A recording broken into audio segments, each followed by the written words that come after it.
Alright,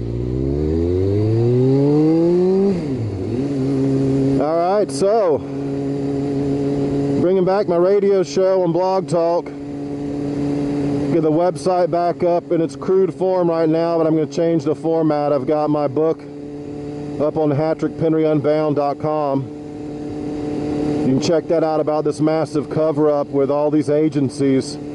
Too many for me even to begin to list. Check it out for yourself. They all cooperated to hide the radioactive plume and fallout. And Michael Rupert said he thought 300 million people would die from it. And I've heard estimates from 1.3 million up to 300 million, you know, so who really knows? Chernobyl killed, in the end, if you count the cancers and everything, and this is admitted in these documents I looked into. Find out Chernobyl killed 1 million plus people still to this day. I mean, look at the Chernobyl babies and the deformed children, birth defects, etc., etc. Now we're out on 441, the highway of doom. It's changed on this road since the biomass boondoggle where the taxpayers had to pay for this stupid biomass plant.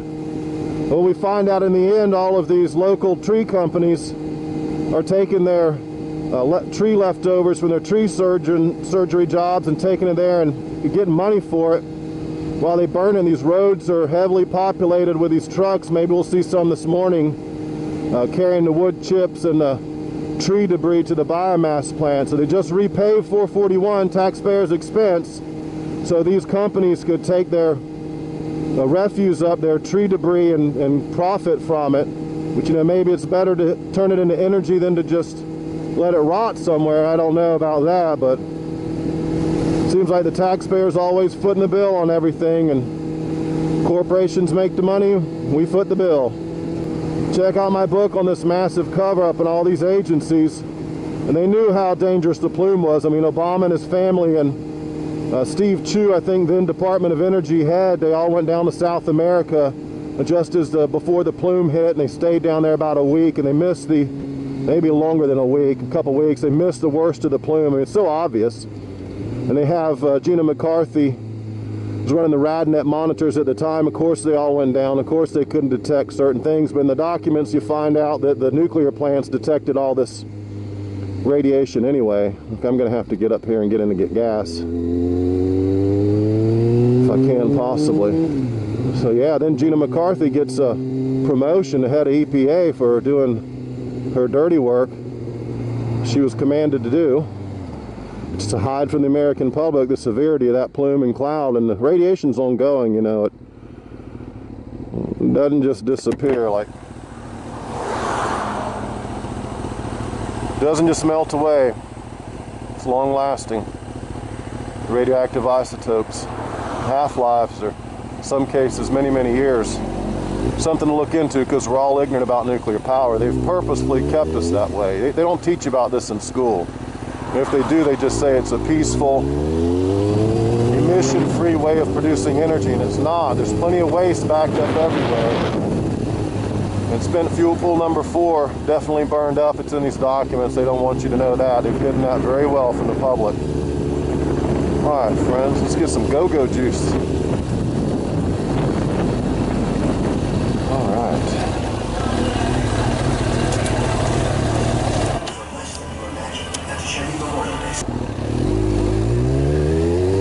Okay, here we go, back out on 441. This light's a bitch right here too. Oh, wow, look at that. Make me look like a fool. That's cool. All right, folks. Love this Kawasaki. It's very forgiving.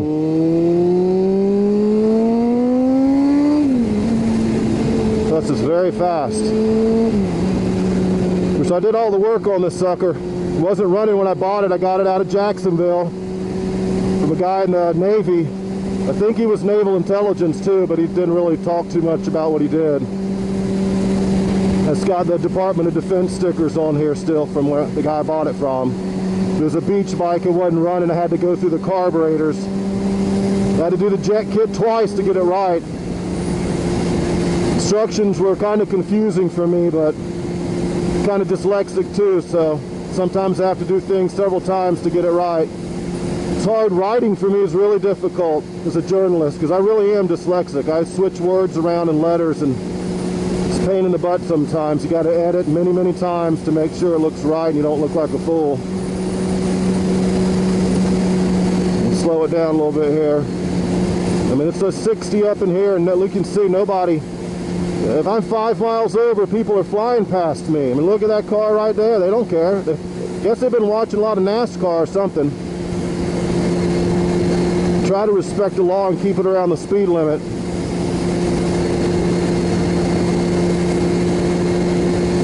But I don't want to be a hazard in the road if people are hauling ass. You kind of got to go with the flow of traffic on a bike sometimes. All right, here we are, back to the vlog. Let's talk about Fukushima a little bit more. I mean, what can I tell you? These agencies all work together to hide this plume and cloud and ongoing radiation and the effects. I mean, if you look at post-Fukushima, the fact there's no cancer studies been done. I can't find any statistics or evidence post-Fukushima, okay, that'd be like from 2012 on, of cancer statistics. You see studies come out, new studies have come out, but they're rehashing the old material from 2008 to 2010 or whatever.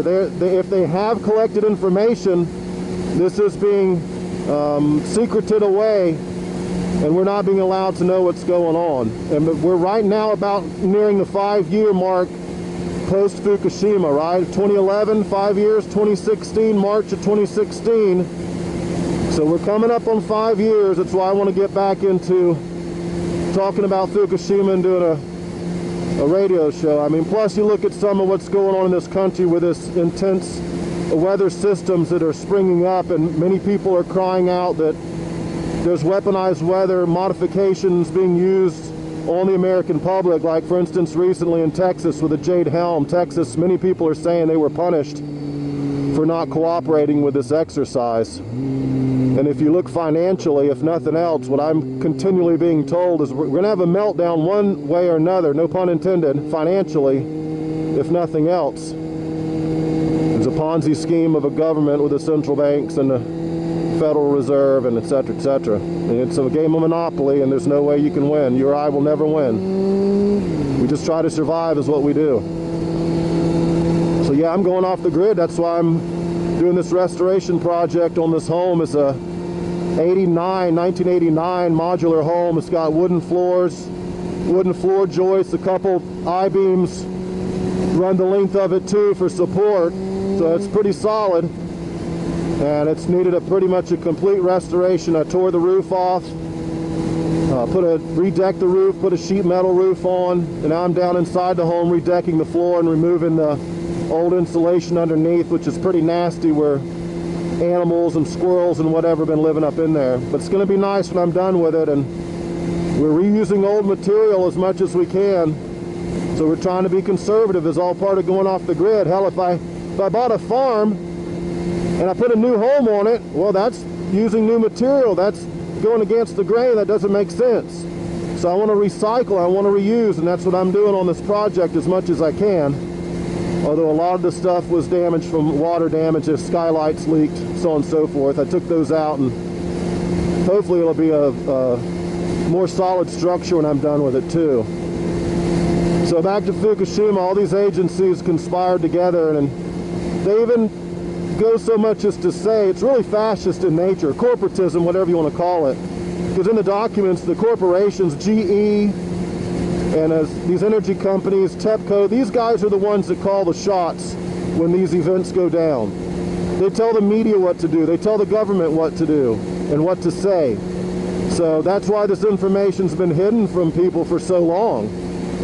Thanks to some of my work, I did actually manage to force, as far as the MSN article, a guy by the last name of Deadman wrote a tame version of what I wrote. He left a lot of the important stuff out. Of course, he's probably still alive today too. And that level, I realize now you can't really say anything you want, or you'll commit suicide soon enough. Trust me on that. They know exactly how to do that to people. That if you have enough people paying attention to you, you got to be careful what you say.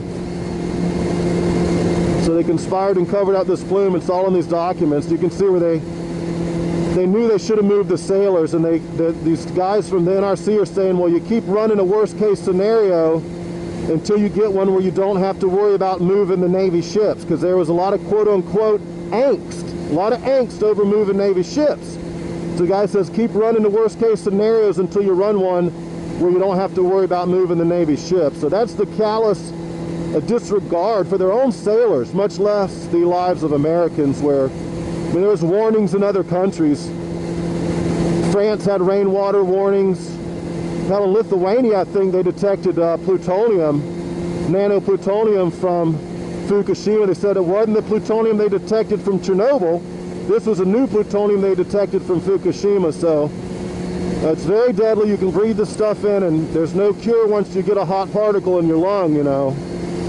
So my wife's father passed away about a year ago. It's kind of part of the reason I've been absent. He died from lung cancer. It was, it's fucking very difficult. That's all I can tell you. I've never seen someone die like that. It fucked with my head quite a bit, because I realize now with nuclear power, it doesn't just cause death. I mean, it causes death by cancer and leukemia and lung cancers.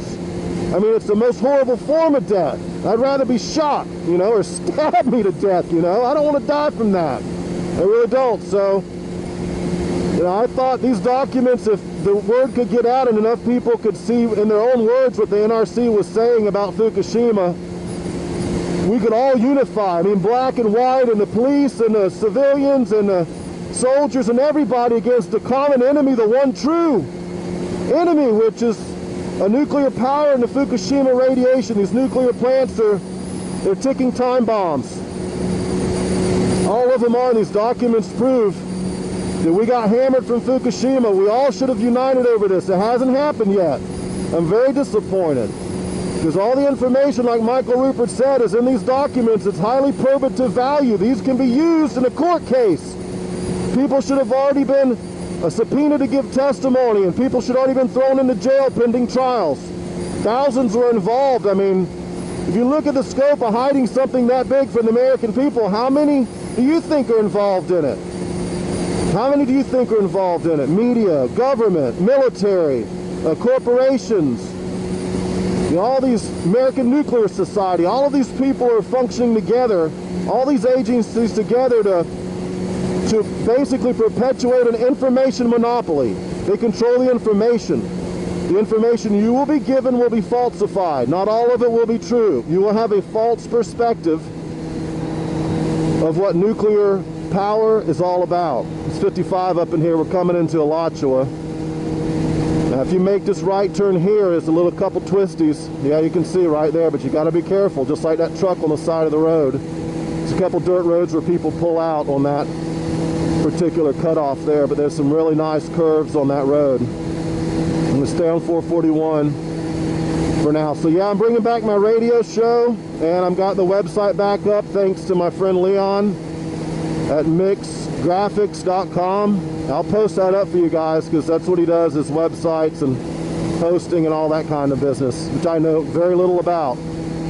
But writing is what I like to do, because you can take your time to continually edit and hone and refine what you want to say. When you do radio, you're really going out on a limb and putting your ass on the line, because you can get swept away and run your mouth, you know, and you got to be careful what you say. When you think about things and have time to give great consideration to particular issues, and then you write it down, you can really put together a very well written and short and succinct article, very convincing to people.